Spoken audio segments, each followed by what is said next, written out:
Bonsoir chers amis auditeurs pour cette deuxième partie de notre émission au long cours, changement de plateau. Et nous avons la joie d'accueillir deux nouveaux invités en la personne de Jacques Hoggard. Bonsoir Jacques. Bonsoir. Voilà, Jacques Hoggard, nous allons le présenter dans un instant et Lidwine. Voilà, on ne vous présente pas, mais quand même. Bonjour Jean-Marie, voilà, bonjour Jacques. Lidwine. Donc on est entre amis et voilà le thème de l'émission. Je ne vous le cache pas plus longtemps. C'est un thème d'actualité, greffé sur l'actualité, puisque vous savez que nous sommes au moment du 15e anniversaire des frappes aériennes, du bombardement du Kosovo par l'OTAN en 99. Et de la Serbie et de Belgrade. Et de la Serbie et de Belgrade, donc un anniversaire très important dont on a souvent parlé à Radio Courtoisie à l'époque même des événements. Et c'est l'occasion que vous avez choisi Jacques Hoggard, qui est colonel de l'armée française. En retraite. Oui, mais enfin voilà. Oui, on est à vie. À vie. C'est le moment que vous avez choisi pour sortir un nouveau livre intitulé L'Europe est morte à Pristina. Donc le titre est explicite, il y a un sous-titre au cas où les gens ne comprendraient pas, Guerre au Kosovo, printemps-été 99. On va parler de ce livre qui n'est pas sorti mais qui va sortir et dont vous nous avez confié déjà les bonnes feuilles et on vous remercie et les auditeurs seront contents d'être tenus dans le secret de l'exclusivité parce que je sais pas, c'est peut-être la première fois que vous venez à Radio Courtoisie pour en parler. Ah oui, absolument. Ah bah alors voilà, on a l'exclu, on en parle publiquement. Alors on a l'exclu. Et alors je rappelle Jacques Hoggard que vous très honoré, très. Ah bah oui, c'est pas tant que nous. Oui, mais c'est pour ça qu'on. Voilà, c'est vrai que la sortie du livre est un petit peu décalée par rapport à l'anniversaire. Oui. Si je puis dire, triste anniversaire du 24 mars. Mais bon, en même temps, le 22 mai, puisqu'il devrait sortir le 22 mai en librairie, tout n'était pas terminé, loin de là. Voilà, donc on va en parler. Commencer. Voilà. Je rappelle, Jacques Hoggard, que, les auditeurs vous connaissent, mais que vous avez déjà produit Les larmes de l'honneur, dont nous avions déjà parlé d'ailleurs avec c'était Lidwine qui, je me souviens, c'est vous qui m'aviez invité cette fois-là. Oui. Et c'est là qu'on s'était vu pour la première fois d'ailleurs, je crois. C'est vrai? Oui, oui. Exactement. Ah ben voilà. C'est grâce à vous. C'est vrai. C'est une grande joie. Mais oui. Voilà. Tu fais des choses bien aussi, hein, Lidwine, hein? Absolument. Voilà, Les larmes de l'honneur, 60 jours dans la tourmente du Rwanda. Oui. C'était aussi un petit livre chez le même éditeur. Chez le même éditeur. Hugo et qu'il faut lire aussi, mais qui existe toujours. Surtout que le 20e anniversaire des tragiques événements du Rwanda débute là, début avril, dans quelques jours, hein, et que là aussi on voit arriver une vague de désinformation, de nouveau. Aussi folle, aussi agressive et incroyable. Enfin bon, donc on est c'est vrai de nouveau dans l'actualité du Rwanda puisque 20e anniversaire du Rwanda. Oui. Voilà, donc on en reparlera peut-être aussi. Alors et puis je rappelle pour que vous soyez l'information soit complète en ce qui vous concerne, Jacques Hoggard, que vous êtes aussi le fondateur et le patron d'une entreprise d'intelligence économique qui s'appelle Épée, comme une épée. Voilà. Exactement.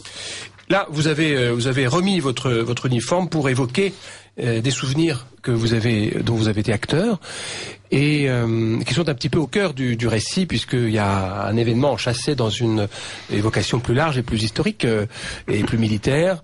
Et voilà, c'est de ce livre qui est aussi un livre bref. Hein, vous faites des livres qui sont. Oui, je suis un peu paresseux. Alors je fais pas des gros livres. Vous êtes un homme occupé, mais voilà. C'est un livre qui est très structuré.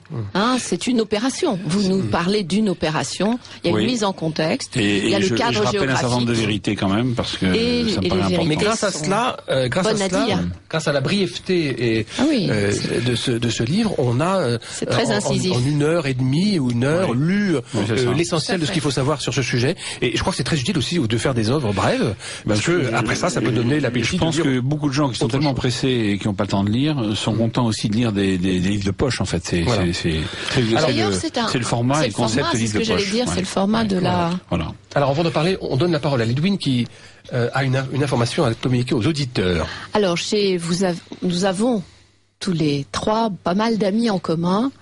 Et je pense que beaucoup de ces amis sont en train d'écouter cette émission, parce que c'est vrai que pour tous ceux qui n'ont pas la mémoire oublieuse, le 24 mars, c'est une date, 24 mars 2014, du 24 mars 1999, comme disait Jean-Marie, est une date qui est un peu une date tournant pour beaucoup d'entre nous. Alors, nos amis communs que vous connaissez, que ce soit Maurice Pernier, Ljubomir Milojevic, Costa Kristic et beaucoup d'autres, m'ont transmis un texte qui paraît dans BI et que je vais vous lire. Il s'intitule « Main rouge et cravate noire ». La sortie de ce numéro de BI coïncide avec le 15e anniversaire du début des bombardements de la Serbie par l'OTAN. Le 24 mars 1999, une armada aérienne, hétéroclite, sous commandement américain, entamait une campagne de dévastation qui allait durer 78 jours et provoquer des dommages humains, économiques et écologiques incalculables. Cette inqualifiable agression était menée sous le fallacieux prétexte de prévenir un génocide de la population albanaise du Kosovo et faisait suite au traquenard machiavélique tendu aux dirigeants de la Serbie au cours de la tristement célèbre conférence de Rambouillet. Le forfait fut perpétré sans mandat de l'ONU et sous la couverture d'une désinformation éhontée ayant réussi à endormir les opinions publiques. Le plus affligeant fut que la France participa activement à cette mascarade sanglante de punition d'un peuple pour des crimes qu'il n'avait ni commis ni projeté de commettre. Tous les Français de bon sens, ayant quelque connaissance de la réalité du conflit yougoslave, ne pouvaient que crier leur indignation. Nous fûmes de cela, aux côtés de personnalités comme le général Pierre-Marie Gallois, on sait maintenant, grâce au livre de Pierre Péan, Une guerre juste pour un État mafieux, chez Fayard, que l'ardeur belliqueuse fut plus le fait de Lionel Jospin, alors Premier ministre de la Cohabitation, que de Jacques Chirac, alors Président de la République. Quoi qu'il en soit des responsabilités et des mobiles, la France et ses représentants gardent les mains souillées du sang de ce crime. Le lendemain de ce jour sinistre, Vladimir Volkov publiait dans le Figaro son célèbre article « J'ai honte d'être français » et déclarait solennellement qu'il s'engageait à porter dorénavant une cravate noire tous les 24 mars à venir, ce qu'il fit ponctuellement, imité d'ailleurs par d'autres jusqu'à sa mort. Comme on sait, cette invite à commémorer l'inqualifiable agression fut mise en acte par un autre homme courageux, l'éditeur Vladimir Dmitrievitch, qui jusqu'à sa récente disparition organisa chaque année un rassemblement de mémoire auquel nous avons été nombreux à participer fidèlement. Si cette année aucun rassemblement n'a été prévu, nous n'oublions pas pour autant que ces quelques mots consacrés au souvenir du 24 mars 1999 nous tiennent lieu de cravate noire. Et comme m'ont dit nos amis qui ont fait ce texte, eh bien on est tous à le signer puisqu'en fait on est tous d'accord et l'évocation de Gallois ou de Volkov ou de Dimitri, c'est l'évocation d'amis disparus. Et on le signe, nous aussi. Voilà, exactement. Alors Jacques Hoggard, ce petit livre, L'Europe est morte à Pristina, est très touchant dès les premières pages, parce que le premier personnage qu'on voit intervenir, c'est votre père. Oui, pratiquement. Oui, pratiquement. Et vous lui rendez un hommage dès les premières pages. Pratiquement, en fait, c'est une affaire familiale parce que si vous regardez bien d'ailleurs aussi, je dédie ce livre à mon grand-oncle mort en 1916 comme sous-lieutenant d'infanterie coloniale au coude à coude avec ses camarades. Ses frères d'armes serbes dans le nord de la Macédoine, à Bitola, aujourd'hui Bitola. Et ce grand-oncle a joué un rôle très important pour moi, comme dans mon enfance, parce que je me souviens chez mes grands-parents, il y avait, vous savez, ces cadres d'une autre époque, avec la photo et Pro Patria, In Memoriam, etc., avec ces décorations accrochées au cadre, et sa citation que j'ai reproduite en tête de ce livre. Et voilà. Et donc j'ai appris l'amitié franco-serbe chez mon grand-père, qui était officier général de l'armée française, et puis c'est passé un petit peu, je dirais, à l'arrière-plan de mes préoccupations, parce que moi je suis rentré à mon tour dans l'armée française comme officier, et j'ai choisi la Légion étrangère parce que le Sud m'attirait beaucoup, et donc j'ai un peu oublié cette affaire balkanique. Et puis je l'ai retrouvé subitement comme officier supérieur affecté au commandement des opérations spéciales en 98, quand on a commencé à parler du Kosovo, rappelez-vous, sur les chaînes de télévision, les radios, etc., de manière d'ailleurs assez partiale et extrême. Il y avait déjà les méchants serbes, et on savait pourquoi, puisqu'il venait de se passer la Bosnie avant, etc. Et quand j'ai été désigné pour prendre le commandement de ce groupement des forces spéciales françaises prépositionnées, pour employer un mot barbare, en Macédoine du Nord, prêt à intervenir au Kosovo de différentes manières, ou en Serbie de différentes manières, évidemment j'en ai parlé avec mon père. Et mon père, officier général lui aussi, en deuxième section, c'est-à-dire à la retraite, avec un sourire qui était bien à lui, m'a parlé de la Serbie et m'a touché parce qu'il était vraiment au bout de sa vie. Il était en train de mourir d'un cancer et il m'a transmis un certain nombre de choses que je savais plus ou moins, mais que j'avais besoin simplement d'être qui avait besoin d'être rafraîchi chez moi, qui avait besoin d'être remis en ordre. Et ce que j'ai essayé de mettre dans ce livre, je l'ai fait lire à un officier général pour lequel j'ai beaucoup d'estime, qui est le général de la Prelle, et qui a eu la même réaction que vous, qui m'a dit je suis touché par le démarrage, parce que cet aspect-là est un aspect émouvant. C'est l'aspect je dirais, c'est la transmission d'un certain nombre de choses entre un père et son fils, dans une famille, et nous sommes une famille de soldats. Et où l'honneur, la fidélité, le principe de patriotisme et de sacrifice suprême ont tout leur sens encore aujourd'hui. Donc voilà, c'est pour ça d'ailleurs que je suis rentré immédiatement, assez facilement en sympathie avec les Serbes que je ne connaissais pas. Moi j'avais fait une carrière très africaine et je ne connaissais pas du tout les Balkans. Et j'avais fait une ou deux missions très rapides en Bosnie, mais vraiment très rapide, quand même utile parce qu'elle m'avait permis de percevoir l'importance du facteur musulman. Je me souviens de Sarajevo sous la neige en décembre, ça devait être quelques années auparavant, c'était quand même assez animé à Sarajevo à l'époque. Et je me souviens de l'appel à la prière du muezzin à 5h du matin. J'étais à Tito Barracks, j'ouvrais la fenêtre parce que les Américains surchauffaient ces bâtiments dans lesquels on était entassés. Et j'étais près de la fenêtre, j'avais entrouvert la fenêtre pour pas mourir de chaud. Et paradoxe intéressant, alors que la neige tombait dehors, et je me souviens de cet appel du muezzin à 5h du matin, que j'avais l'habitude d'entendre en Afrique, et qui ne m'avait pas choqué en Afrique pendant tant d'années, auquel j'étais même assez familier, mais que j'avoue avoir un peu de mal à supporter quand je l'entends en Europe, et en particulier sous la neige, quelques jours avant Noël. Voilà. Alors, outre l'aspect très émouvant que vous évoquez, c'est toujours émouvant de voir un fils rendre hommage à son père.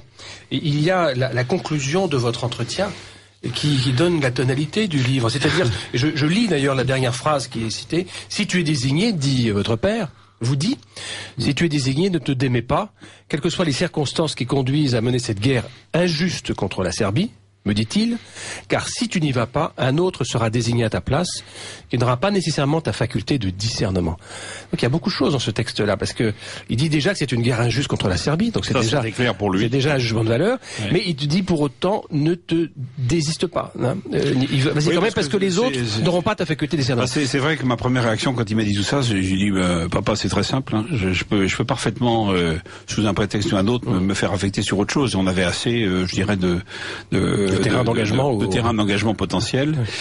Et c'est vrai que je me suis dit, finalement, autant passer la main à quelqu'un d'autre.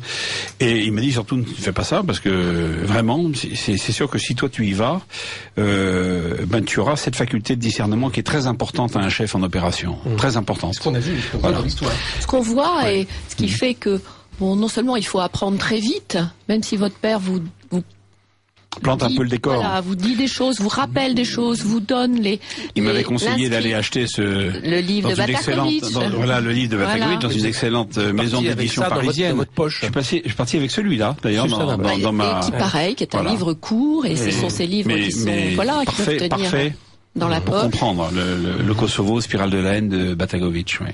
Donc l'ex-ambassadeur de Serbie à Paris. Et donc il vous dit des choses qui sont très profondes. Il y a cette dernière phrase que Jean-Marie a lue. Et puis il replace dans une histoire ancienne. Et c'est peut-être aussi, c'est comme ça que se greffe l'histoire du grand-oncle. Absolument. Le grand-oncle est mort en 1916, parce que 1916. vous l'aviez peut-être pas toujours à l'esprit. Non, pour moi c'était un des personnages, c'était une des icônes de la famille, si vous voulez, parce que c'était 2 ans quand même. C'était le frère de ma grand-mère. Il était exactement de la génération de mon grand-père, donc de son beau-frère, Saint-Cyrien, qui a été blessé 3 fois en 14-18 et qui aurait pu être fauché lui aussi. Et toutes les familles, il y avait des gens qui étaient tombés. Mais lui, il était tombé sur le front d'Orient. Et moi, je me souviens que petit garçon, l'Orient, si vous voulez, ça évoquait la Chine. L'extrême-Orient, ça évoquait la Chine, ça évoquait le Vietnam.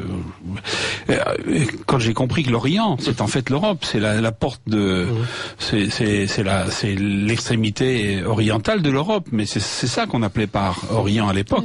Et Franchet-Després ou Sarrail étaient les patrons de l'armée française d'Orient. Et donc il est tombé sur le front d'Orient. Et donc tout ça, c'est des choses qui me sont familières parce que enfant, j'interrogeais beaucoup ma grand-mère qui me conduisait aux Invalides, au musée de l'armée. Je connaissais le musée de l'armée par cœur dans son version ancienne. Maintenant, je suis un peu perdu. Mais parce que c'était ma joie du jeudi après-midi, c'était d'aller avec elle. Mon grand-père se déplaçait moins parce qu'il était grand blessé de 14-18 et que les années commençaient à se faire nombreuses. Mais elle m'a fait découvrir des tas de choses. D'ailleurs, pas que ça. Elle m'a emmené aussi à la Comédie Française et découvrir le Marais, etc. Mais elle m'emmenait au musée de l'armée, et ça pour moi c'était quelque chose de très sérieux, très très sérieux. On reprenait toute l'histoire de France, finalement à travers l'histoire des armées françaises depuis l'origine. Alors c'est sûr qu'après on est un peu conditionné, c'est aussi peut-être pour ça que à son tour on choisit la carrière des armes, mais je veux dire c'est des souvenirs très forts. Et dans tout ça il y avait des êtres que j'ai pas connus bien sûr, puisqu'il est tué en 16, mais il y avait une photo, il y avait des décorations que je touchais. Je me souviens cette croix de guerre avec cette palme.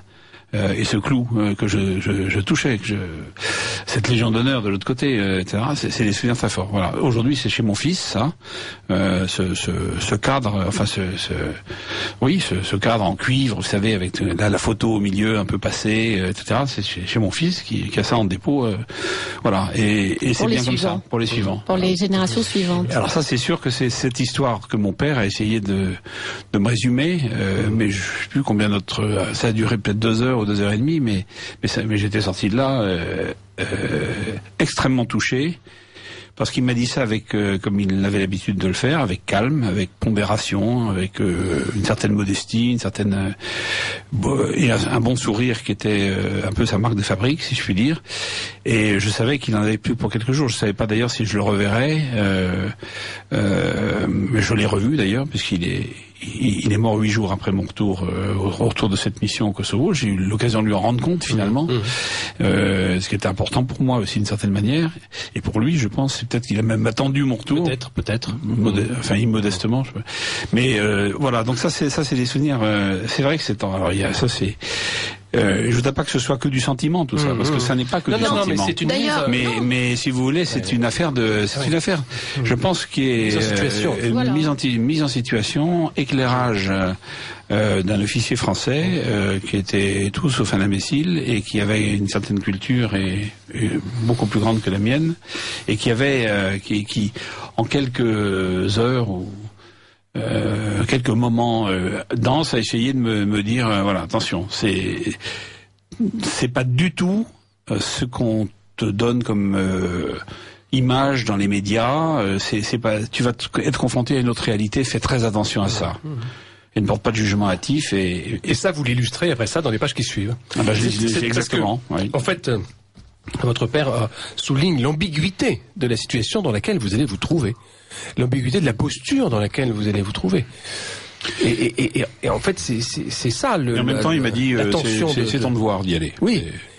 On se soustrait pas à son devoir, c'est ton devoir d'y aller, parce que vraiment, si tu n'y vas pas, quelqu'un d'autre ira, et ça peut être néfaste aux intérêts français et à l'amitié franco-serbe. C'était très clair dans sa tête. Voilà, donc c'est comme ça. C'était quand même de faire cette mission tout en envoyant les limites, et en particulier les limites chez les camarades britanniques. Ah bah c'est certain. Je suis arrivé là-bas, si vous voulez, dans un contexte où je découvrais quand même complètement ce terrain. En plus, je suis arrivé pour la première fois en janvier. Hein. C'est assez étonnant, si vous voulez, quand vous êtes plus habitué au désert ou à la forêt subtropicale que à ces contrées un petit peu désolées en hiver, hein. Gelées, pétrifiées par le froid, par la glace, par le givre. C'était assez impressionnant pour moi, et de découvrir une culture différente, un monde différent, qui m'a passionné, d'ailleurs, qui me passionne toujours, et dans lequel j'ai plongé depuis. Il faut peut-être rappeler pour les auditeurs ou les plus jeunes d'entre eux les conditions qui autorisaient à intervenir en Serbie. Alors en fait, cette affaire, en 2 mots, a démarré donc de mémoire en août ou septembre de l'année d'avant, en 98. Parce que les Serbes étaient confrontés depuis déjà un certain temps à une rébellion armée dans leur province méridionale du Kosovo, qui est, il faut le rappeler, le cœur de leur histoire, de leur origine, de leur identité, de leur foi chrétienne en particulier. Il y a quelque chose comme 1300 églises, monastères et chapelles au Kosovo qui datent de centaines d'années, du Moyen-Âge chrétien, en fait, en quelque sorte. Hein. C'est la Jérusalem. C'est la Jérusalem, comme le dit Batagovic, hein, c'est la Jérusalem des Serbes, le Kosovo. C'est notre Saint-Denis à nous, si on peut dire. Bon. Et moi, je fais des parallèles parce qu'il faut en faire pour justement faire comprendre aux Français qui peuvent nous écouter que si demain l'Amérique, l'OTAN et l'Union européenne nous sommaient d'abandonner la basilique royale de Saint-Denis aux populations qui sont déjà là et qui l'entourent, pour en faire une espèce de république fantoche, ce serait parfaitement insupportable, comme ça l'a été aux Serbes, au Kosovo en 99. Même si aujourd'hui, en Seine-Saint-Denis, la population est peut-être pas encore majoritairement immigrée d'origine musulmane, mais on est peut-être pas loin. Bon. Donc c'est quand même ça. Alors on peut faire des rapprochements, c'est rapprochements audacieux, diraient certains, mais moi je pense que c'est des vrais rapprochements. Parce qu'on a vu se dérouler au Kosovo un procédé, c'était la finalisation de l'épuration ethnique, commencé quand même largement entamé sous Tito. Hein, Tito, on est quand même grande responsabilité, et c'était la fin. Mais alors, penser qu'on y a participé, et que la France en particulier y a participé, et a encouragé cette espèce de farce tragique, car c'est une farce tragique, c'est une honte pour la France. C'est une honte pour la France, et moi je le ressens comme ça, et c'est aussi pour ça que je voulais faire ce travail final, que j'ai un peu tardé à faire, je le reconnais hélas, mais je voulais déjà le faire il y a quelques années, il y a 5 ans à peu près, et voilà, mais c'est vraiment l'aboutissement d'une trahison. Moi j'appelle ainsi une trahison envers des populations chrétiennes d'abord, avec une tradition, une civilisation derrière qui est monumentale, qui est considérable, et dont aujourd'hui plus personne n'a rien à faire. Hein. C'est en train de passer, je veux dire, par perte et profit de l'histoire, et c'est abominable. Hein. Alors là, vous découvrez l'UCK. Alors l'UCK, oui, c'est l'UCK, c'est le bras armé en fait de cette rébellion albanaise. C'est une création, je dirais, assez récente à l'époque. Hein, en tant que telle, on la voit apparaître, je crois, je voudrais pas dire de bêtises, vers 96, en tant que mouvement armé, soutenu à l'époque par les services spéciaux occidentaux. Il faut le rappeler, hélas. En particulier le BND allemand, et qui, en fait, est constitué au départ de mafieux, parce que c'est vraiment de ça dont il s'agit, qui cherchent... C'était soutenu, pardon, par l'Allemagne après la chute du mur, par l'Allemagne... ah oui, par l'Allemagne de l'Ouest. L'Allemagne de l'Ouest, bien entendu, oui, par l'Allemagne moderne, si vous voulez. Je dirais pas l'Allemagne de Merkel, la pauvre, elle n'était pas encore là, mais c'est la même, je veux dire. Et ça aussi, d'ailleurs, je l'ai pas mis dans cette introduction, mais mon père m'avait dit, tu comprends bien que c'est une zone où la France et l'Allemagne s'affrontent depuis fort longtemps. Et là, nous sommes dans un contexte inédit, qui est celui où la France, finalement, emboîte le pas à ses ennemis d'hier, pour taper sur ses amis d'hier. Et ça, c'est quand même, c'était quand même quelque chose d'extraordinaire. Et donc l'UCK à l'époque a été monté, mais aidé aussi par la France. Moi, j'ai découvert après. On a parlé avec Pierre Péan, notamment quand il a sorti son bouquin sur le Kosovo, son gros bouquin sur le Kosovo. Moi, j'ai découvert en fait tardivement que la DGSE, que le service action avait des éléments au Kosovo clandestins qui aidaient l'UCK. Donc moi il m'est arrivé de taper un peu sur l'UCK 2 ou 3 fois. Je n'imaginais pas qu'en même temps je risquais de taper sur des Français. Je savais que je risquais de taper sur des Britanniques parce que ça je l'ai compris très vite. Ça vous gênait moins. Mais ça me gênait moins, évidemment. mais c'est dramatique en fait. Moi j'ai rencontré depuis 2 ou 3 officiers français de la DGSE, qui sont des types très bien d'ailleurs à titre personnel, hein, qui n'ont d'ailleurs pas particulièrement apprécié cette mission, et qui étaient dans l'équipe de l'OSCE, la KVM, si vous voulez, la Kosovo Verification Mission, juste avant le déclenchement des bombardements, qui était là-bas, qui était en fait un nid d'espions occidentaux, tous destinés à former ces rebelles albanais qui étaient en fait au départ des mafieux, car on est allé chercher des mafieux, hein. Tachi et toute cette équipe, ce sont vraiment Haradinaj et autres, ce sont des mafieux, et on en a fait aujourd'hui dès l'époque Kouchner parlait d'héroïques résistants kosovars. Je veux dire, il y a hurlé d'indignation. Je parle pas de Bernard-Henri Lévy, le bouffon de Kiev d'aujourd'hui, mais c'est vraiment, c'était incroyable de voir cette désinformation. Alors l'UCK, c'est au départ ça. C'est des gens, c'est des trafiquants de drogue, c'est des trafiquants de femmes, c'est des trafiquants d'armes, c'est des trafiquants de ce que vous voudrez, ou d'organes. Ils l'ont montré après, avec les trafics abominables qui a été dévoilé par Dick Marty il y a maintenant quelques années, et puis dont Pierre Péan s'est fait largement l'écho dans son livre aussi. Et voilà cette catégorie d'individus dont nous avons fait, nous, les Occidentaux, l'UCK, et dont nous avons fait en fait le pseudo-État, la pseudo-République fantoche du Kosovo d'aujourd'hui, hein, parce que ce sont eux qui sont au pouvoir et qui tirent les ficelles de ce micro-État aujourd'hui. Et ceci en contradiction avec la résolution de l'ONU qui avait été prise et qui normalement devait garantir l'intégrité du territoire. Alors ça c'est un autre aspect, mais c'est très important de le rappeler aussi. Moi j'ai eu des incidents avec les gens de l'UCK et j'avais un maître mot, un maître argument à leur opposer à chaque fois, c'était la résolution 1244 de l'ONU, qui précisait, et c'est pour ça que je l'ai mis d'ailleurs intégralement en annexe de mon bouquin, parce que c'est une suggestion du général de la Prelle, ça, qui m'a dit, mettez là donc, les gens jugeront sur pièce, et qui n'évoque pas une seule minute un Kosovo indépendant, entre guillemets, coupé de la Serbie. Hein. Elle est très contraignante, cette résolution pour la Serbie, elle est peut-être même à certains égards inacceptable, on pourra reparler des accords de Rambouillet, hein, mais c'est quand même le même esprit, si vous voulez, mais en même temps, elle ne met pas en cause à un seul moment la souveraineté de la Serbie sur sa province du Kosovo. Hein. Et donc, ce qui s'est passé après est une violation non seulement du droit international, mais une violation de l'ONU. L'OTAN a violé l'ONU. Hein, il faut dire les choses comme elles sont. Par l'intermédiaire des Américains, l'UE a violé l'ONU par l'intermédiaire des Américains. L'UE, l'OTAN, l'OSCE, enfin autant de valets, je vais dire, de la politique américaine.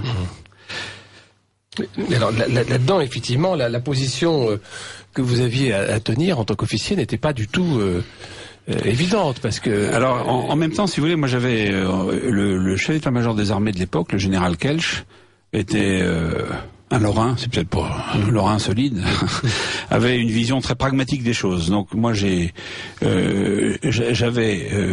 une instruction personnelle qui me disait très clairement votre mission sera de faciliter le départ des forces serbes, des forces de souveraineté serbes, armée, police, etc., et les politiques évidemment, sans permettre que l'UCK se glisse entre leur départ et l'arrivée des forces françaises.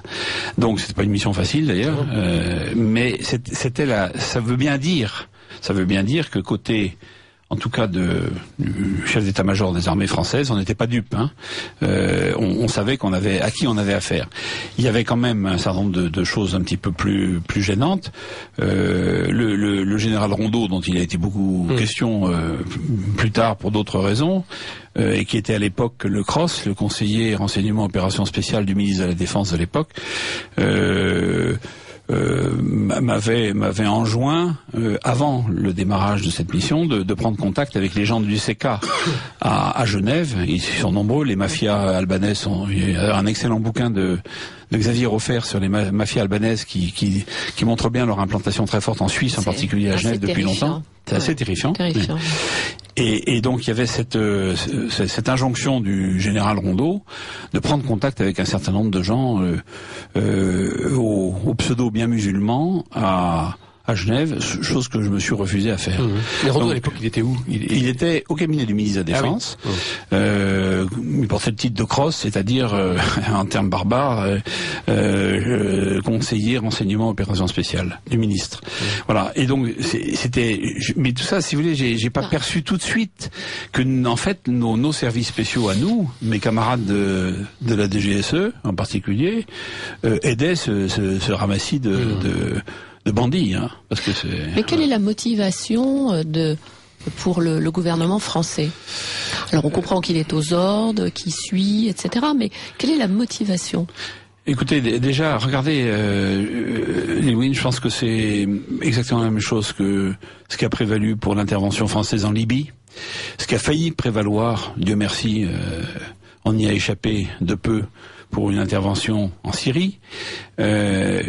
Et regardez maintenant ce qui se passe avec l'Ukraine et cette attitude anti-russe systématique et ridicule d'un bouffon comme Bernard-Henri Lévy. Je suis désolé. Vous avez vu ce qui circule là, qui est arrivé avec la photo où il pose devant des barricades et en fait il est dans un studio parce qu'il y a la photo reculée avec le studio. Mais c'est terrible. C'est tragique. Moi, ça nous fait rigoler parce que c'est bien sûr, mais c'est tragique en fait. On prend les gens pour des imbéciles. On raconte aux gens n'importe quoi. Et alors moi je dis c'est la politique de Bernard-Henri Lévy. C'est Bernard-Henri Lévy, cette espèce de pseudo-penseur, pseudo-philosophe qui se permet de donner des leçons de morale au monde entier et qui est un personnage pas très intéressant à titre personnel, qui fait la politique française depuis cette époque-là. Mitterrand lui avait résisté. Hein. Mitterrand lui avait dit, je mets aussi dans mon livre, moi vivant, vous m'entendez bien, moi vivant, jamais la France ne fera la guerre à la Serbie. Et donc c'était déjà une idée fixe de Bernard-Henri Lévy. Il voulait faire la guerre à la Serbie. C'est bien de ça dont il s'agit. Alors on a attendu Chirac pour que ce soit possible et ça s'est fait. Comme après Sarkozy, la Libye, etc. C'est dramatique parce qu'il y a aucun projet derrière. Il y a que de l'idéologie. Il n'y a que de l'idéologie, une posture, une espèce de posture, de pseudo-philosophe, voilà la haine. En fait, je pense que tout simplement. Il s'agit de lutter contre un modèle qui est l'anti-modèle de ce que ces gens-là cherchent à bâtir. Donc, si vous voulez, le monde la civilisation entre guillemets, parce que cherchent à bâtir des gens comme Bernard-Henri Lévy et ses acolytes, c'est vraiment le contraire de ce que nous aimons. C'est le contraire des traditions, c'est le contraire du terroir, c'est le contraire des valeurs, en particulier des valeurs paysannes. C'est le contraire bien sûr, c'est le contraire de la foi. Y compris c'est le contraire de tout, c'est le contraire de la tradition, c'est le contraire de la tolérance, de la vraie tolérance, c'est le contraire de ça. Donc ces gens-là, ce sont des idéologues qui nous ont amenés, nous Français, à mon avis, c'est enfin ma modeste explication, mais par entêtement idéologique, à nous amener de catastrophe en catastrophe.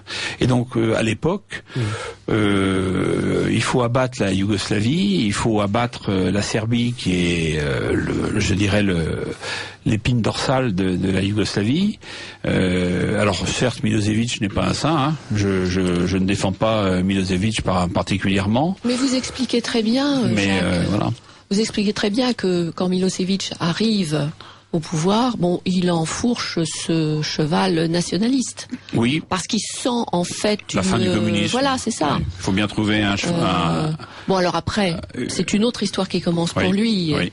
Et la fin est dramatique. Oui, et puis je pense quand même, si vous voulez, c'est tout ça est empreint d'une malhonnêteté, d'une mauvaise foi. Encore une fois, on pourrait parler longtemps de la justice internationale, hein, aussi. Hein. On pourrait parler on pourrait parler du sort fait à Gbagbo, par exemple. On pourrait parler. Enfin, je veux dire, il y a des nombreux exemples. Donc voilà. Alors, je voudrais revenir sur le fait que, voilà, on parle avec, nous sommes en train de discuter avec Lidwine Elie et Jacques Hoggard. Jacques Hoggard qui a écrit un livre intitulé « L'Europe est morte à Pristina », un livre qui va sortir au mois de mai, et nous parlons de ce sujet de la Serbie et du Kosovo à l'occasion du 15e anniversaire des bombardements de ce pays par l'OTAN. Je disais que c'était une situation compliquée, vous l'avez évoqué en quelques mots. Je lis juste un passage du livre. Vous évoquez votre arrivée, alors j'arrive pas à bien prononcer la ville, à Gnilane, comment on dit ? Gnilane, c'est ça. Ouais. Dans l'après-midi du 12 juin, c'est une ville apparemment déserte de ses habitants albanais que nous trouvons. Mais moins de 2 heures après, ils sont une foule innombrable. Manifestement, ils n'étaient pas bien loin. Et plus les unités françaises arrivent, plus cette foule grossit, délirante d'enthousiasme à notre égard. Et plus elle trouve alors de courage pour conspuer, insulter les unités serbes qui se replient en ordre. Ce spectacle qui manque de grandeur et de dignité, je l'avoue, m'afflige et ne m'incline pas spontanément à beaucoup de sympathie envers elle. Donc, c'est assez complexe, le mélange de sentiments que vous avez, et bien sûr, cette foule vous applaudit, et évidemment, comment ne le ferait-elle pas, puisque vous venez en fait en quelque sorte les aider, et en même temps, ce ne sont pas des amis que vous aidez, et ceux qui sont vos amis, ils sont conspués. C'est-à-dire que, si vous voulez, moi je suis arrivé là-bas, alors en plus j'avais cette consigne, je dirais comment dirais-je, c'est pas le mot, le mot neutralité n'est pas le mot, je cherche le bon mot, mais qui m'échappe à l'instant. D'arbitrer non, de ne pas prendre parti, enfin de rester impartial, voilà. De rester impartial, l'impartialité, voilà. Et donc moi j'avais cette idée de rester impartial. Comme j'avais dû le faire 5 ans auparavant dans un autre terrain qui était le Rwanda, hein, mais rester impartial. Or, si vous voulez, c'est très difficile de rester impartial. Quand vous voyez des gens d'un côté se comporter, je dirais, les battus, hein, les vaincus, se comporter avec honneur, je parle des Serbes, se comporter avec honneur, se comporter respectant leurs engagements, se respecter sans vous faire de cadeaux pour autant parce que on les comprend. Et qu'en face, vous avez ils sont pas vainqueurs. D'ailleurs, je leur ai répété 20 fois parce qu'ils étaient vainqueurs de rien. Ils s'étaient fait, ils avaient pris une raclée, ils avaient pris une raclée militaire, mais ils étaient vainqueurs politiquement grâce à nous. Et ils voulaient défiler. Et ils voulaient défiler en plus. Et je leur ai interdit parce que je leur ai dit il manquerait plus que ça. Vous n'êtes ni soldat victorieux. Ça fait 2 bonnes raisons de ne pas défiler. Hein. Et donc, mais c'est terrible de voir ça parce que effectivement, vous pouvez pas rester impartial. Au bout d'un moment, vous êtes et puis quand vous voyez, moi je suis chrétien, je suis, comme disait quelqu'un que j'aimais beaucoup, qui est à la maison, où je suis un chrétien couvert de péché mais agrippé à ma foi. Hein, je peux pas supporter de voir des églises ravagées, des monastères pris d'assaut, des religieuses persécutées, des prêtres bafoués, insultés, conspués, etc. Par des gens que nous sommes censés venir aider, hein. Franchement, sur le théâtre européen. Mais c'est là que vous tirez bien votre épingle du jeu dans cette affaire, parce que, étant chassé dans ce récit, Donc l'incident, l'histoire du sauvetage du monastère. Et là vous êtes à la limite en fait de. Mais si vous voulez, David, dans l'histoire en fait c'est vrai que ça prend une importance importante en particulier pour les Serbes. Mais on peut en témoigner. On a vu quand vous l'avez raconté. Moi, la première fois que je vous l'avais vu, j'avais l'occasion de le dire ici et puis d'en parler avec vous, Jacques. La première fois que je vous ai rencontré, puisqu'on parle des premières fois, ben c'était pour raconter avec beaucoup de sobriété ce sauvetage démonial. Et les Serbes ont une reconnaissance mais qui est éternelle. Et ils ont comme les gens qui sont justes, ils ont plaisir à exprimer leur reconnaissance. C'est très simple, oui, ça c'est sûr. C'est pour ça que j'ai beaucoup d'amis serbes aujourd'hui. Voilà, c'est ce que j'en suis très fier d'ailleurs. Même si vous l'ont déjà dit, ils ont plaisir à vous le redire. C'est même pas un plaisir, c'est juste. Oui. C'est normal. En même temps, si vous voulez, c'est vrai tout ça. Moi, quand je vais à Belgrade, de temps en temps, je vais rendre visite au patriarche. Alors d'abord, maintenant, je suis catholique, romain, peut-être un peu traditionnel sur les bords, c'est vrai, mais je suis très impressionné par l'Église serbe orthodoxe. C'est une belle Église.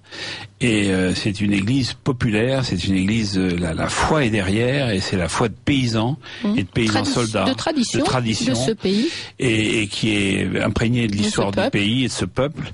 Je suis allé à Ilandar, au monastère du Mont Athos, au monastère serbe du Mont Athos, où j'ai été reçu, etc.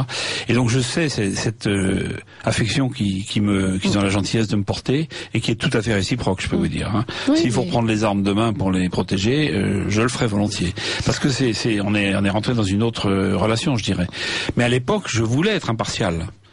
Mais au bout d'un moment, vous ne pouvez pas être impartial quand vous avez d'un côté un acteur qui vous ment, qui se comporte comme le dernier des barbares, et de l'autre, vous avez des gens malheureux, vaincus par la force finalement, et abandonnés de tous, et qui restent dignes dans le malheur, et qui respectent leurs engagements en plus. Donc, alors c'est vrai que ça m'a pas donné très envie. Je n'ai, je dois dire aujourd'hui, aucun ami albanais. C'est peut-être entier de dire ça, mais j'ai beaucoup d'amis serbes.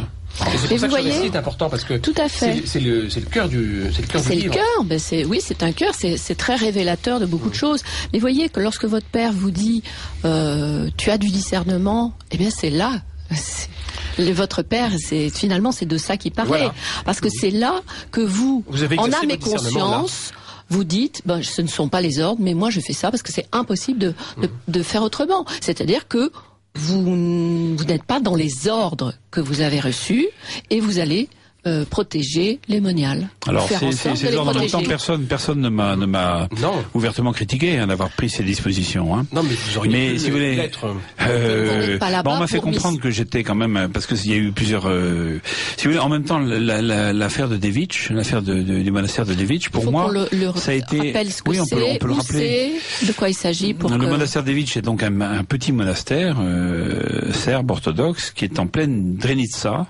La Drenica, c'est une région qui est en fait en Métochie, la partie du Kosovo. Le vrai nom du Kosovo, c'est Kosovo et Métochie. Et en fait, la partie, si vous voulez, la partie ouest de la province était des terres d'église. Donc ces terres d'église s'appellent Métochie, et l'autre partie s'appelle le Kosovo. Et en fait, les Européens, vus de loin, ont confondu tout ça en Kosovo. Mais en réalité, c'est Kosovo et Métochie.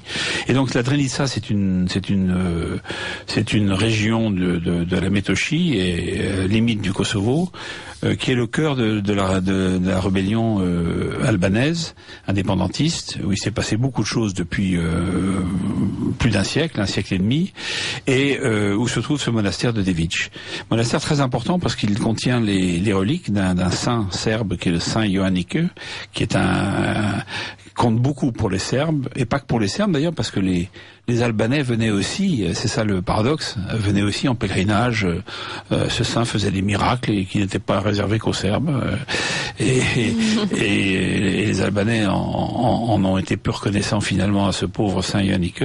Et donc ce petit monastère, une dizaine de moniales, a un prêtre de passage au moment des fêtes, a été pris d'assaut par l'UCK. J'ai plus les dates exactement en tête, mais ça doit être tout pendant au milieu du mois de juin 99. Et pendant 3 jours et 3 nuits, ce monastère a vécu l'enfer. Bon, l'enfer. Hein.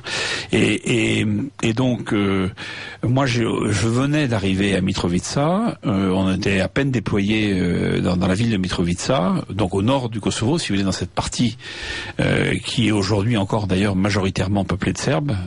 Peut-être pas pour longtemps si on continue à mener cette épuration ethnique comme on la mène, mais et en arrivant à Mitrovica, à peine arrivé le lendemain ou le surlendemain, j'ai la visite d'une religieuse serbe, Mère Makaria, qui est devenue une grande amie depuis, qui est la supérieure d'un autre monastère qui s'appelle Sokolica, qui est au nord de Mitrovica, et qui vient voir en disant: j'ai pas de nouvelles de mes consoeurs de Devic depuis maintenant 3 jours. Je suis allé à Pristina, j'ai demandé au commandement britannique de faire quelque chose, on m'a conduit, et elle me dit: je viens de passer là, je suis surpris de voir un drapeau français sur cet édifice de l'armée yougoslave, que l'armée yougoslave m'avait passé en compte l'avant-veille. Et je suis surpris de voir un drapeau français. Il y a donc des Français ici. Et je me suis dit que peut-être les Français avaient encore un peu d'honneur et encore le souvenir de l'amitié franco-serbe. Alors je viens vous appeler au secours. C'était évident que j'allais dire oui. Évident, bien sûr. Le seul problème, c'est que sur le moment, je commandais un détachement de force spéciale, si vous voulez, travaillant par petites équipes, et j'avais, à ce moment-là, il me restait autour de moi quelques personnes à peine pour assurer la liaison radio, etc., avec toutes ces équipes qui étaient disséminées sur le terrain, avec des missions bien particulières de renseignement, de repérage et autres. Et donc, je lui dis: écoutez, ce soir, je peux rien faire, mais je récupère des équipes dans la nuit, et demain matin, on y va à l'aube. Ce qu'on a fait, et donc quand on est arrivé le lendemain sur place, alors elle m'a demandé à venir, donc elle s'est glissée courageusement avec sa petite Yugo, sa petite voiture made in Yougoslavie, et un prêtre de la ville de Mitrovica. Ils sont partis tous les deux, je dirais, intercalés dans notre convoi. Et quand on est arrivé sur place et qu'on a constaté tout ça, c'est vrai que c'était un événement très important pour nous, en particulier pour mais c'était des commandos marines, du commando Hubert, qui était la première équipe à partir, qui ont rejoint après par une équipe du 1er PIMA de Bayonne. Et donc ces gens qui sont pas des grands habitués des églises et des sacristies, hein, ont été révoltés de ce qu'ils voyaient, si vous voulez. Et révoltés parce que ils disaient: mais alors on est venu aider ces gens-là, et on est venu aider ces salopards qui se comportent de cette manière, mais c'est pas possible. Ils avaient saccagé tout. Ils avaient saccagé le monastère, pillé le monastère, les icônes, ils s'étaient amusés avec les religieuses, hein, à les humilier, les faire se dévoiler. L'Église orthodoxe serbe a pris une position qui est de dire: il n'y a pas eu de dommages physiques.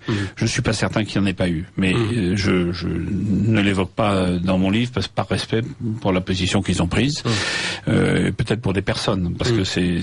Mais je peux vous dire que, en tout cas, le mémorandum de l'Église serbe orthodoxe qui est paru il y a une dizaine d'années, et puis Ljubomir Mihajlović avait fait que Monsieur Ljubomir Mihajlović vient de faire paraître il y a quelques mois. Le monastère serbe de Devic en 2013. Voilà. On en avait parlé, vous étiez intervenu. Édité en français, hein. Oui, tout à fait.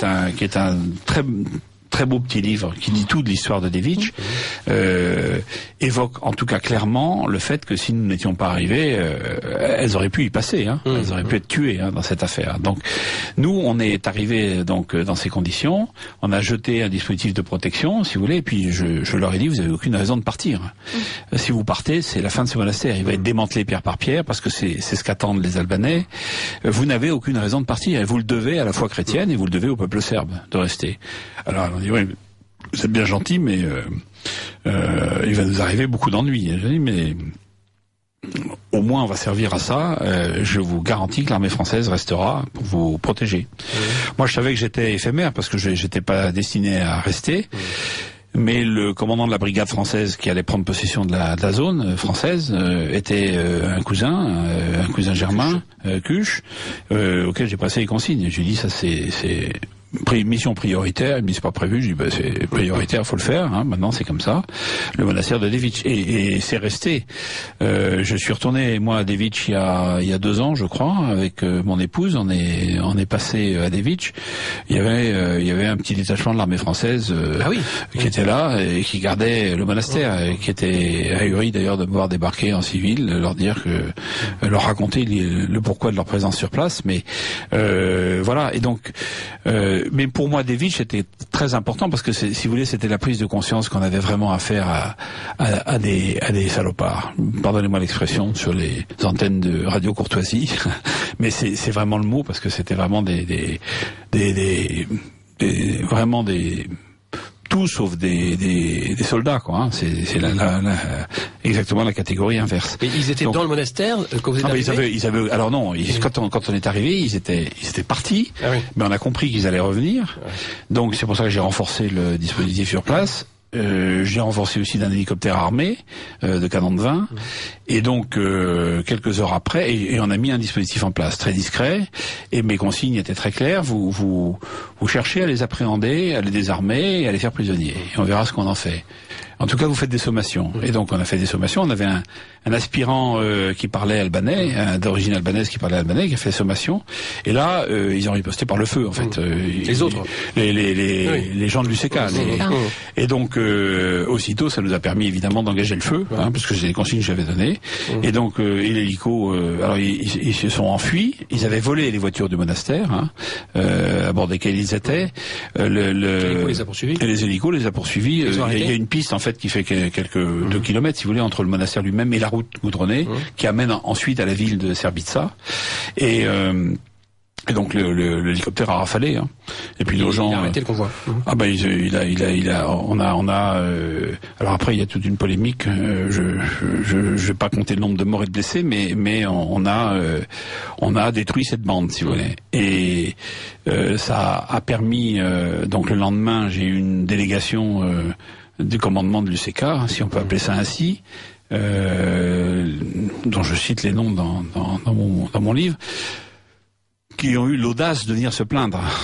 Et je leur ai dit, c'est le sort qui vous sera réservé à chaque fois qu'on vous trouvera en face de nous à faire des saloperies. C'est très simple, donc à chaque fois. Alors ils étaient sidérés parce que ils nous prenaient pour des alliés. Et là ils ont compris que avec les Français en tout cas, ce serait peut-être un peu différent. Voilà. Les méchants Français toujours alliés des méchants Serbes. Mais c'est l'histoire. Je veux dire, c'est une longue histoire. C'est une longue histoire, mais si vous voulez, je n'avais pas d'autre solution humaine et morale que de faire ce que j'ai fait. Voilà. Et si ce serait à refaire, je le ferai exactement de la même manière, avec la même détermination. Et alors après, on a eu d'autres incidents, si vous voulez, graves, de ce type, mais qui touchaient pas à la même gravité, parce que là, il y avait eu 9 moniales, un prêtre, 3 jours, 3 nuits, un monastère, des reliques, des icônes volontairement dégradées, abîmées, des croix, etc. Tous les symboles de la foi chrétienne attaqués par ces gens-là. Donc si vous voulez, ça c'est pas possible, ça. Je vous dis, moi, mais c'est tout simplement pas possible. Et c'est drôle de voir que mes commandos marines du commando Hubert, je vous assure que c'était pas des grenouilles de bénitier. C'était pas des grenouilles de bénitier, c'était pas des habitués de sacristie ou d'église, hein. Et alors là, ils étaient révoltés de chez révoltés, hein. Donc les autres ont un peu ramassé, c'est vrai. Et c'était bien. Ça m'a valu un compte rendu un peu délicat au chef d'état-major des armées à Paris et à mon général qui était le général Salin, qui était un type remarquable, qui me dit: au gars, vous avez fait ce que vous devez faire, donc de toute façon je vous couvre. Je dis: en général, merci, mais même si c'était pas le cas, parce que vous pourriez ne pas être obligé de le faire, en tout cas moi je l'assume, parce que c'est comme ça. Mais voilà, donc c'est très vite, vous voyez, ça c'est les débuts, hein. Et puis ça a duré très peu de temps finalement, cette opération, hein. Encore moins de temps que le Rwanda. Le Rwanda avait duré 2 mois.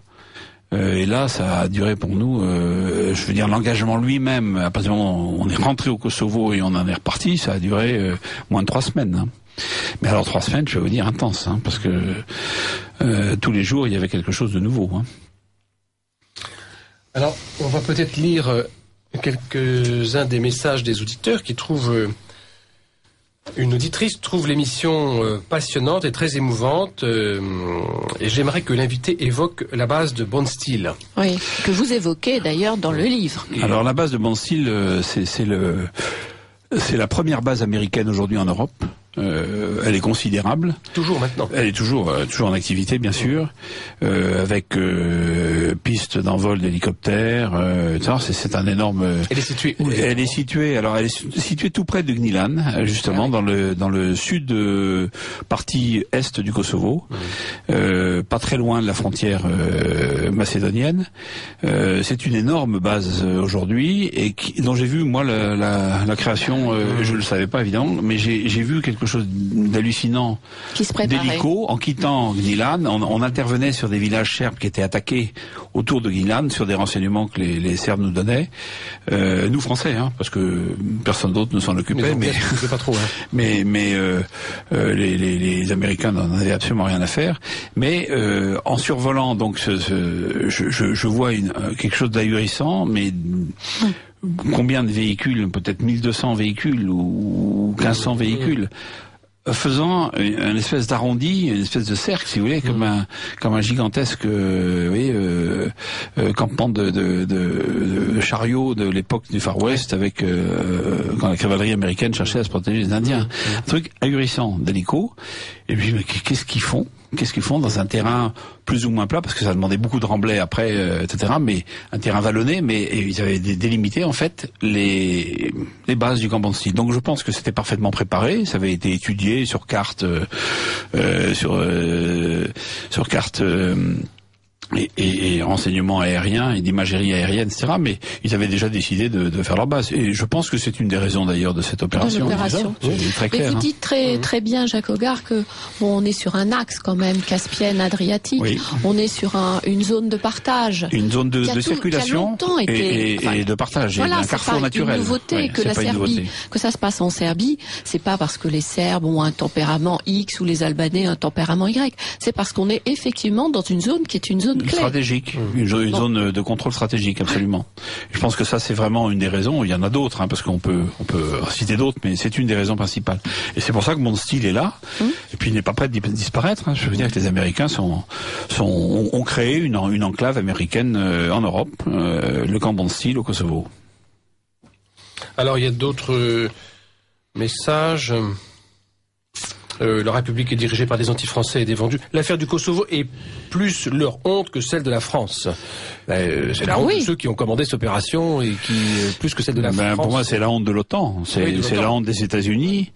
Vous avez vu que Obama persiste et signe là il y a quelques jours en disant que le Kosovo, finalement, la République du Kosovo était le résultat d'un référendum, etc. Alors justement, il y a une question là-dessus. J'ai entendu dire, dit un auditeur, que le président Obama a récemment déclaré qu'il y avait eu un référendum au Kosovo pour que les Kosovars choisissent leur territoire. Qu'en pensez-vous? Avez-vous des informations sur ce référendum? Je peux vous dire que c'est faux. C'est une grave erreur du président Obama, donc ce qui appellerait pour le moins un démenti, ou un de ses collaborateurs lui a remis une mauvaise fiche, ou il a inventé, mais de toute façon, il n'y a jamais eu de référendum au Kosovo. Voilà, en fait, le Kosovo a été détaché unilatéralement en 2008 par le gouvernement de l'UCK, qui a proclamé son indépendance unilatéralement. En violation de la résolution 1244 de l'ONU, en violation du droit international, en violation de la souveraineté de la Serbie, bien sûr, et avec l'appui, bien sûr, de l'OTAN, avec l'appui de l'Union européenne, l'appui des États-Unis d'Amérique, l'appui de la France, qui s'est empressé de reconnaître Nicolas Sarkozy, a reconnu tout de suite le Kosovo. Grave erreur, magistrale erreur, mais sans parler de l'aspect moral de la chose, mais voilà. Et donc, si vous voulez, à l'époque d'ailleurs, Poutine déclare aux Occidentaux, à peu près dans ces termes, le Kosovo vous reviendra dans la gueule. Alors, mais on peut imaginer. Eh bien voilà, oui, je vous en prie. Non, mais je pense que tous les auditeurs, comme nous tous, on voit bien qu'il peut y avoir des points communs entre certaines affaires. Et il y a des points communs à plus d'un titre entre l'affaire du Kosovo et l'affaire de l'Ukraine, parce que on a le résultat d'opérations menées par les communistes, que ce soit Staline, Khrouchtchev ou bien que ce soit Tito, qui découpent découpe les territoires, qui déplace les populations, qui monte les populations les unes contre les autres. Et puis après, on a les résultats. On a les résultats. Et alors, et ça, c'est un aspect très important. Vous avez raison de le souligner. Mais il y a aussi, à mon avis, quand même le clan atlantiste, si vous voulez, qui est au travail et qui veut systématiquement s'en prendre à ce qui n'est pas atlantiste. Voilà. Alors je parle pas de l'Union européenne parce qu'elle n'existe pas de toute façon. C'est un machin, aurait dit le général de Gaulle, mais. C'est d'ailleurs ce que dit un auditeur. Il dit que l'Europe soit morte n'est pas forcément une mauvaise nouvelle. Oui, sauf que si vous voulez, quand j'ai pris ce titre, il y a malheureusement un jeu de mots. J'aimerais bien que l'Union européenne soit morte à Pristina. Je pense qu'elle est morte d'une certaine manière parce qu'elle y a perdu toute crédibilité et toute légitimité, je dirais, définitivement. Mais en même temps, hélas aussi, c'est l'Europe que j'aime, l'Europe des patries, l'Europe chrétienne, qui est un petit peu aussi moribonde à Pristina en 99, parce que finalement, c'est elle qui en prend plein la figure aussi. Donc il y a un jeu de mots dans mon titre, mais enfin un jeu de mots si on peut dire. Mais voilà, ça me paraît quand même. Il y a plusieurs facteurs qui ont fait qu'on en est arrivé là. Et ce qui est vraiment incompréhensible pour moi, c'est que la France, si vous voulez, est suivie. Chirac, qui avait eu l'intelligence de ne pas se jeter dans le conflit irakien, là, s'est jeté dans le conflit du Kosovo. Il était beaucoup moins bien inspiré là. C'est dramatique. Chevènement, oui. Chevènement, avec qui j'en parlais l'autre soir d'ailleurs, qui est un homme pour qui j'ai beaucoup d'estime et d'admiration. C'est un vrai patriote, et puis c'est un patriote intelligent et de conviction. On peut ne pas être d'accord sur d'autres sujets, mais en tout cas sur celui-là, on est complètement en phase. Et j'ai essayé de lui rendre aussi un peu hommage en finale de cycle, parce que c'est extrêmement courageux de s'opposer au vent dominant aujourd'hui. Quand vous opposez au vent dominant, vous devenez rapidement un négationniste, un révisionniste, etc., et j'en passe. Donc moi j'ai de l'estime pour tous ces gens qui sont un peu à contre-courant, même quand au départ on partageait pas forcément beaucoup de choses. Je pense à Pierre Péan par exemple, qui est un ami. Je suis allé à sa remise de Légion d'honneur l'autre jour.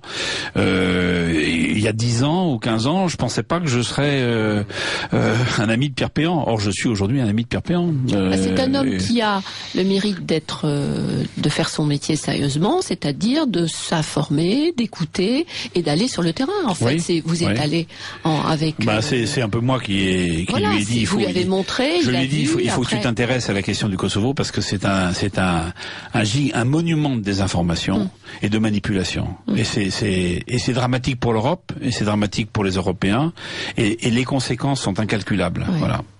Et il l'a fait parce qu'il a rapidement compris que. Et il l'a pris à cœur. Et il l'a pris à cœur. On est allé là-bas ensemble. Il y est allé après tout seul, etc.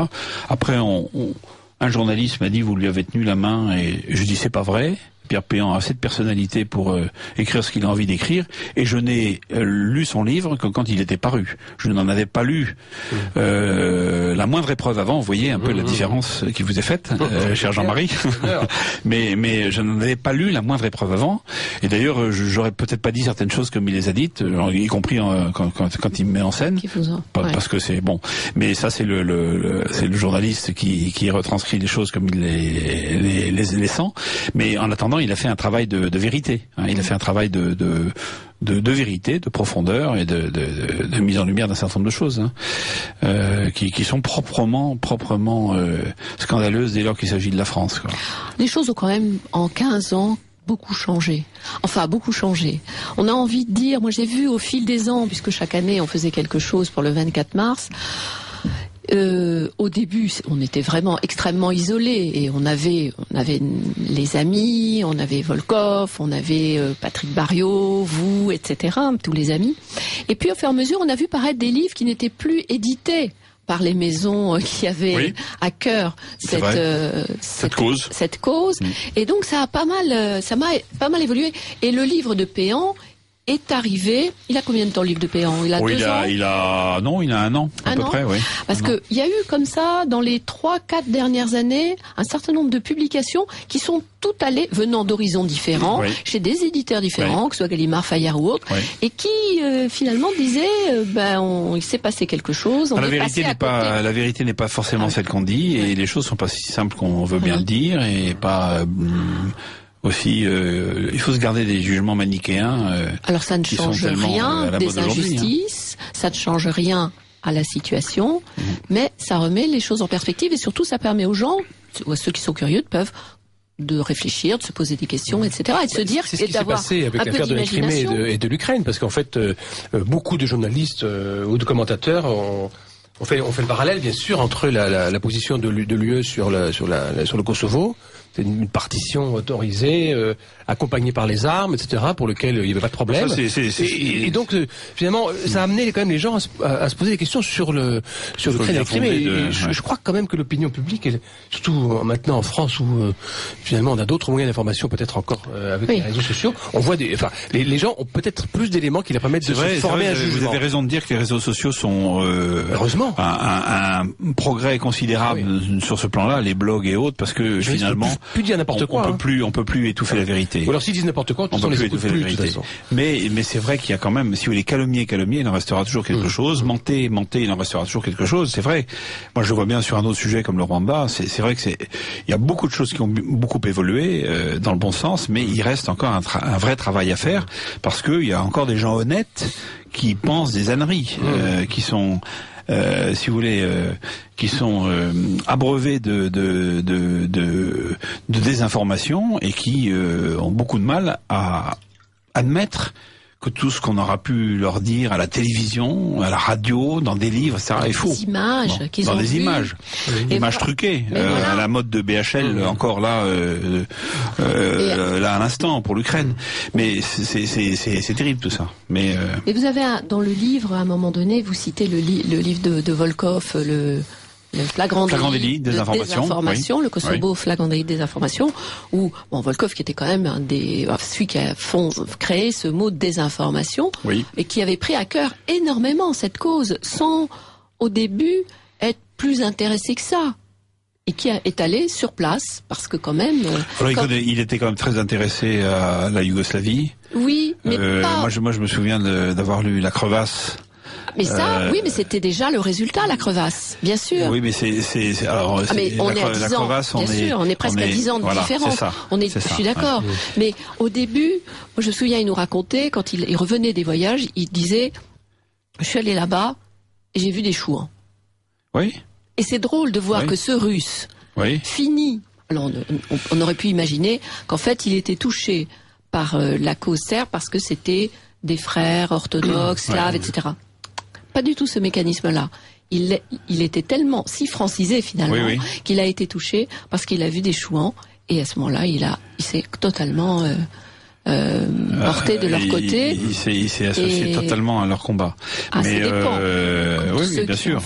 Bien sûr, parce que on est politiquement incorrect. Hein. On est à contre-courant de l'histoire. Là, on est face au vent dominant et à la tempête hurlante. Hein. Et on a tort par principe. Mais je pense que, comme vous dites, le combat évolue quand même. Il y a des signaux qui font que, de toute façon, il n'y a pas d'autre solution que de dire la vérité et de la proclamer. Mais... Alors, il y a encore des questions d'auditeurs, ce qui prouve que cette émission les intéresse. Une auditrice nous demande des nouvelles du commandant Pierre Bunel.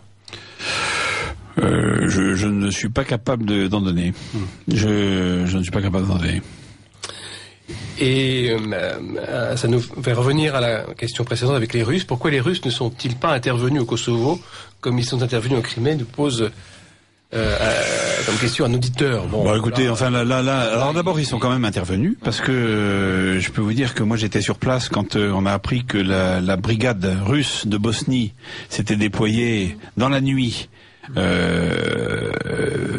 sur l'aéroport de Pristina, arrivant par surprise de Bosnie. Alors ça, c'était un coup de maître, hein, un vrai coup de maître. Et j'ai rencontré à Moscou le général qui commandait cette brigade, que j'ai chaleureusement félicité, parce que j'avoue sur le moment, il me restait une bouteille de bon vin dans un coin de ma musette. Et quand on a appris ça, on était tellement contents. On voyait les mauvais coups que nous faisaient nos amis britanniques en permanence. On était tellement contents de voir que ça se passait pas bien pour eux tout d'un coup, avec les mêmes procédés et menés de main de maître, qu'on a. Il y avait de quoi trinquer. On a débouché une bouteille d'excellent Bourgogne sur la frontière serbo-macédonienne, en disant alors là nos amis russes ont fait fort, quoi. Mais donc ils sont intervenus quand même. Mais ceci dit, ça n'avait pas l'importance stratégique pour eux qu'à la Crimée, évidemment, hein, ou l'Est ukrainien. Mais en même temps, il y avait la solidarité, un peuple serbe et orthodoxe. Hein, il y avait aussi, je me souviens qu'à l'époque, Zinoviev, Alexandre Zinoviev, pour lui, ça a été un tournant. C'est un tournant, et c'est à ce moment-là qu'il a décidé de retourner en Russie. Absolument. Et voilà. Non, mais c'est vrai. Il y a beaucoup de gens qui ont pensé que c'était un tournant dans notre histoire, de notre Europe et de ces années-là. De même que aujourd'hui, on a l'impression que l'histoire qu'on vient de vivre en Ukraine et en Crimée est aussi un peu un tournant, non? Ah, je pense que c'est un tournant majeur, là.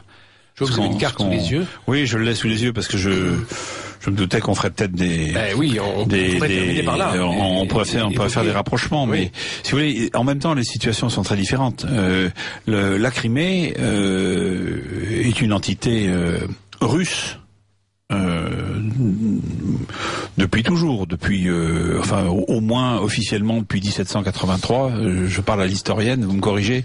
Oui, si je dis des bêtises, mais ce que je veux dire, c'est que la population est majoritairement russe, russophone, russophile, orthodoxe. Ce sont russes, même s'il y a 10 ou 15% de Tatars qui sont pas forcément très très très russophiles, mais pourriez compléter. Mais je veux dire. Donc cette population a un statut autonome depuis longtemps en tant que République de Crimée au sein de entité de Crimée au sein de la République d'Ukraine. Complètement artificielle, puisque, comme vous l'avez rappelé, c'est je crois Khrouchtchev qui a donné, lui-même ukrainien, qui a donné en cadeau la Crimée à l'Ukraine de façon tout à fait artificielle, là, en jouant avec les... En 54, oui, c'est ça, oui. Avait déjà... Staline mais vous avez raison de rappeler tout ça, les mouvements... L'autre jour, je parlais avec Costa Kristic, parce qu'il a écrit un livre sur les faux frères, et je reprenais le livre, et en fait, il commence ce livre-là, qui parlait de l'affaire de Yougoslavie, en parlant de ces découpages faits par Staline, Khrouchtchev ou bien Tito. Et je me dis, ce livre qui a, je sais pas, 10 ans ou 15 ans. Et complètement d'actualité. Voilà, c'est de l'actualité. On paye maintenant ces découpages. C'est ça l'histoire, hein. C'est ça l'histoire. Ce sont des actes pas neutres qui produisent des conséquences tôt ou tard. Donc voilà. Donc en fait, la Crimée revient dans le giron russe, je dirais. Je souhaite ça au Kosovo, si vous voulez. Il y a quelques années, j'en parlais avec Vojislav Kostunica, premier président non communiste de la Yougoslavie, d'une grande intégrité, qui est un homme cultivé, intelligent, très pénétré de sa foi orthodoxe, et qui me dit, vous savez, vous avez attendu des décennies le retour de l'Alsace et de la Lorraine.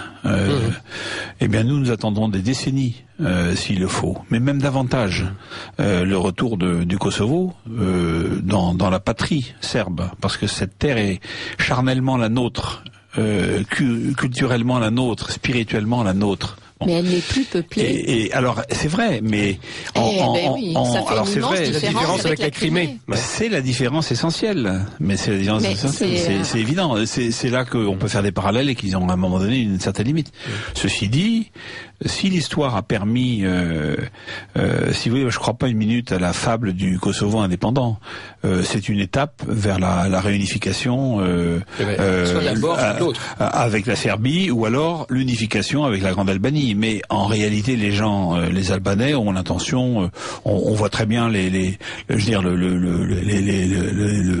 tout est fait pour que l'Albanie prenne possession un jour, peut-être sur référendum, alors pour le coup, du Kosovo d'aujourd'hui, Kosovo à population majorité albanaise. Mais en réalité, les Serbes ne lâcheront jamais. Les Serbes ne lâcheront jamais. Jamais. Jamais. Et donc, c'est aussi porteur d'espérance, parce que à partir du moment où cette terre a une valeur spirituelle immense, ce qui est le cas, à partir du moment où il y a une église derrière, les politiciens peuvent se succéder et renier plus ou moins leur position, évoluer, trouver des intérêts à des solutions bricolées du moment, etc. Mais là, on est dans un autre registre. Hein. Mais c'est un démenti aux idéologies. C'est le retour du réel, du charnel, du territoire qui, en dépit des idéologies et des années d'idéologie et de mensonges, mais c'est pour ça mais Jean-Marie, c'est pour ça qu'on les déteste autant à l'Ouest. C'est parce qu'ils font le chemin inverse de ce que nous faisons nous chaque jour. Et c'est pour ça qu'on les déteste tellement. Et c'est pour ça qu'on a une si grande sympathie nous-mêmes pour eux. Ah, nous, en ce qui nous concerne, là autour de cette table, bien sûr. Mais c'est évident parce que on sent bien que ce sont eux qui sont dans le vrai, en fait, dans le réel, et pas dans le virtuel et dans le préfabriqué ou le confectionné. Et ils ont cette caractéristique aussi qui est très surprenante pour nous, c'est cette mémoire de leur histoire et de leur fidélité, c'est un peuple d'honneur et de fidélité. De 1380. Moi qui ai été officier de Légion pendant tant d'années, la devise légionnaire s'applique particulièrement bien aux Serbes. Honneur et fidélité. Et vous terminez d'ailleurs votre livre avec le 29 septembre. Oui. 2013. Oui, parce qu'en fait j'avais terminé Saint-Michel. Ça a été un peu laborieux, mais j'ai terminé moi je suis très attaché à Saint-Michel, et qui est le patron des parachutistes, mais qui en même temps, Sveti Mihail en Serbie est omniprésent. Hein. J'ai ramené un nombre incalculable d'icônes de Saint-Michel. Ça fait, mes enfants se moquent de moi, mais parce que j'en ai partout. Mais je suis un grand admirateur de Saint-Michel, y compris dans mon bureau. Hein. Et pourquoi ? Parce que quand je suis arrivé à Mitrovica, l'armée serbe partait, c'était le foutoir partout, etc. Et je prenais en compte un casernement où j'avais l'intention de m'installer au départ, où finalement je me suis pas installé, mais que j'ai récupéré après pour la brigade française qui allait arriver derrière nous, qui était la caserne Stéphane Nemanja en ville, qui avait été bombardée par l'OTAN, 2 ou 3 bâtiments effondrés avec des bombes, etc. Donc on a périmétré tout ça, on a commencé et un commandant de l'armée serbe vient vers moi. Et j'avais la visite de mon cousin Bruno Kluch, général commandant de la brigade, qui était encore en Macédoine à ce moment-là, en train de se déployer, qui était venu en hélicoptère voir comment se passaient les choses à l'avant. Et on était en train de visiter le casernement où je comptais l'installer quand il arriverait quelques temps plus tard. Et ce commandant de l'armée serbe arrive vers nous, et j'avais un interprète avec moi, un militaire français qui parlait parfaitement serbe, et il dit est-ce que le colonel Hogar est là ? Fait partie des gens qui sont là. Alors je lui dis oui, je réponds, et il me sort de sa poche une petite image plastifiée de Saint-Michel que j'ai toujours dans mon portefeuille aujourd'hui, comme ils font, avec la prière au dos, qui est la prière à Saint-Michel. Donc moi j'ai une dévotion spéciale à Saint-Michel, et elle s'est trouvée renforcée de mon passage en Serbie, parce qu'il m'a dit je vous donne cette image. Elle nous a protégés, elle m'a protégé de vos bombardements. Je souhaite qu'elle vous protège maintenant des Albanais dont vous allez découvrir la vraie nature. Voilà. Et alors je raconte pas cette anecdote dans le livre. Vous voyez, on s'aperçoit qu'on a toujours des choses encore à rajouter. Hein. Mais j'ai voulu aller à l'essentiel probablement. Mais pour moi, Saint-Michel, c'est quelqu'un de très important. Et moi, je confie le Kosovo et ses habitants à Saint-Michel tous les jours dans mes prières. Voilà. Il y a un auditeur qui nous dit dans un message que il poursuit notre conversation sur l'intervention éventuelle des Russes. Les Russes n'ont pas davantage défendu le Kosovo. Si les Russes n'ont pas davantage, est-ce que ce n'est pas parce que ils ont senti que les Américains étaient prêts à aller jusqu'à la guerre ?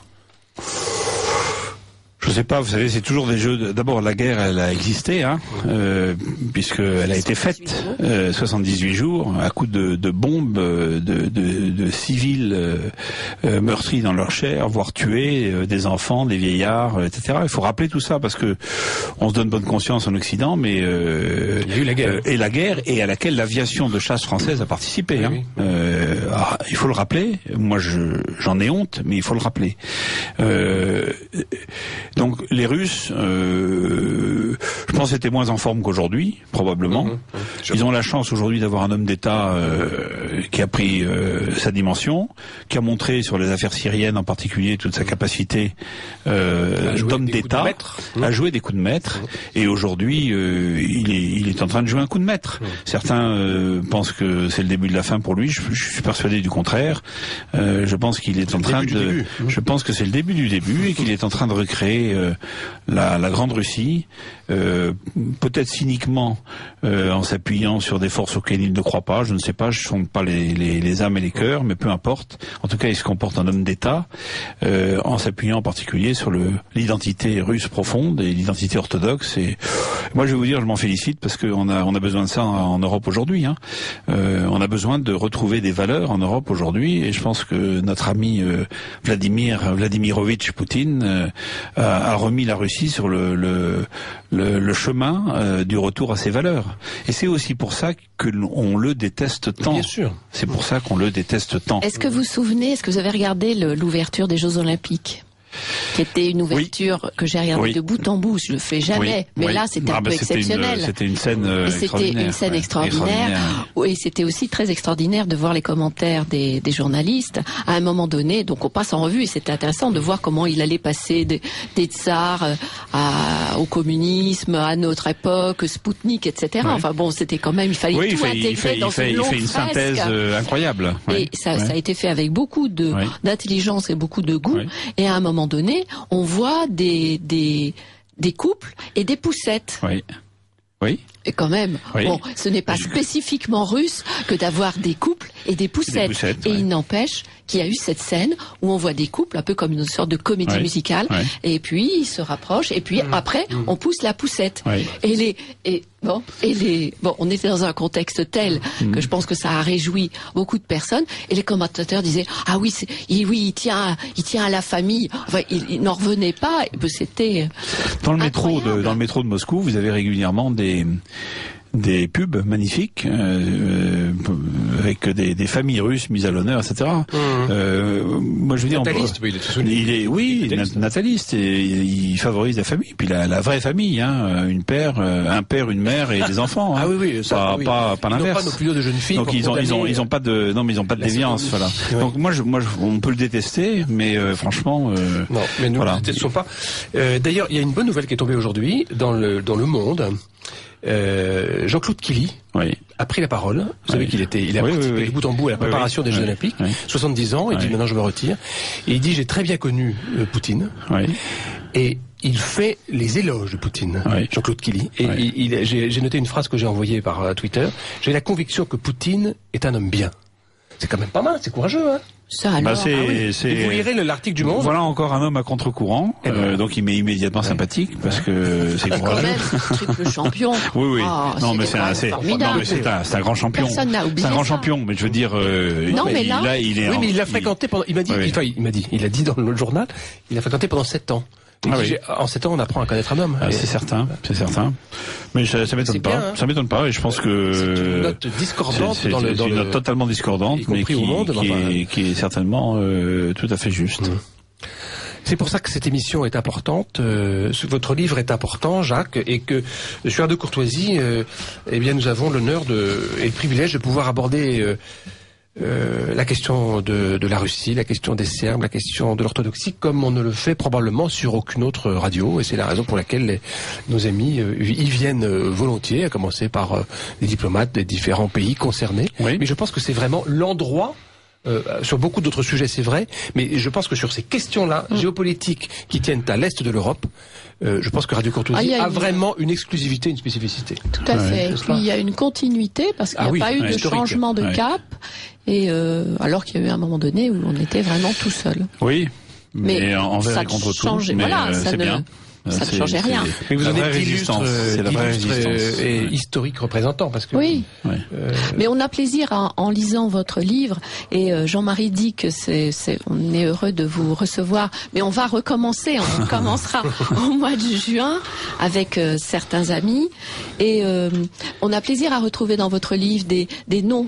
Vous avez le goût aussi de l'amitié. Vous citez Patrick Barriot, vous citez Philippe Conrad, vous citez toutes ces personnes qui à un moment donné, de notre environnement, voilà, sont nos amis, bien sûr, ont été courageux, et se sont mis en avant et n'ont pas finalement varié.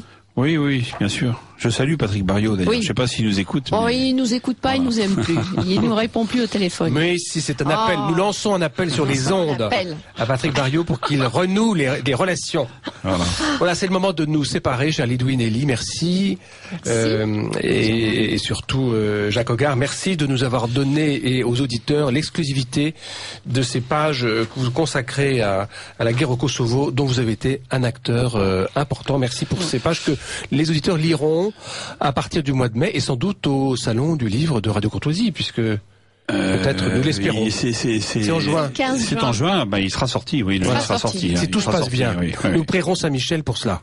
Écoutez, notamment. En tout cas, merci de m'avoir invité une nouvelle fois et dans ces conditions. Voilà. Merci Jacques, merci Edwin. À bientôt, chers auditeurs. Bonsoir.